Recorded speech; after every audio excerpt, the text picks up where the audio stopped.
5 more people have been arrested in connection with the unrest-related deaths in Phoenix in KwaZulu-Natal.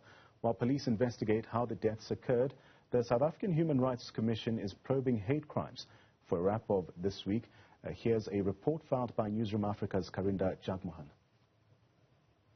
Clean-up operations are mostly done, but what remains simmering in this suburb are racial tensions.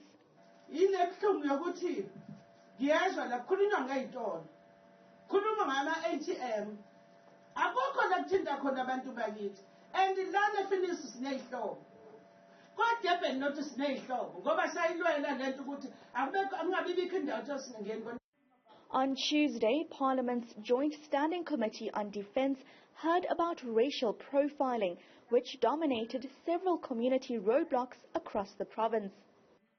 There were these roadblocks by the community, and people raised a serious issue about the behavior of some members of the Phoenix community. They did, but also a serious issue about the role played by the private security companies who heavily misbehaved. One young lady who looks very beautiful, she looks very professional, she looks very well spoken. She was arguing that I was stopped, but as I was stopped, searched, everything taken, put open. Cars that were driven by the ladies, driven by Indians, not a single one was stopped. She was taken next to a certain river, put there, and there was a debate whether to be killed or not to be killed. There are at least 35 bodies that are yet to be identified at the Phoenix mortuary. Their cause of death is yet to be established as post-mortem examinations remain backlogged.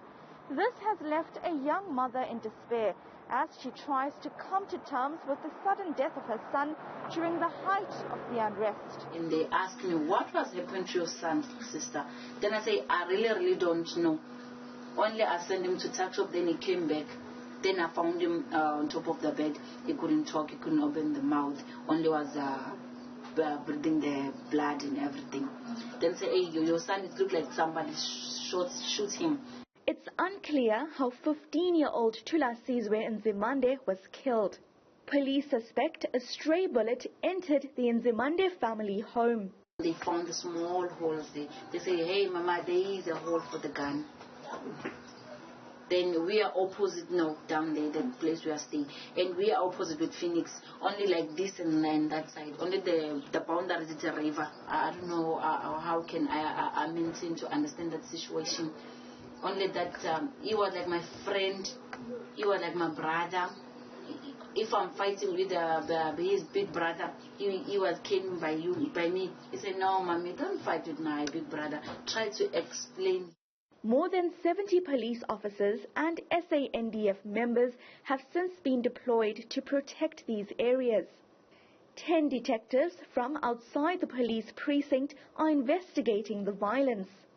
They've given them the information, the list of people that have been killed and the list of people that are suspects. And unfortunately, up to this point, there is one person that has been arrested, if I'm not mistaken, and that person is working with the team to make sure that we are proceeding on that one. But the arrival of law enforcement and orders to remove barricades are too late for many people living in these communities. They were once separated during the Group Areas Act of Apartheid. The social fabric that once bound them is tearing apart. As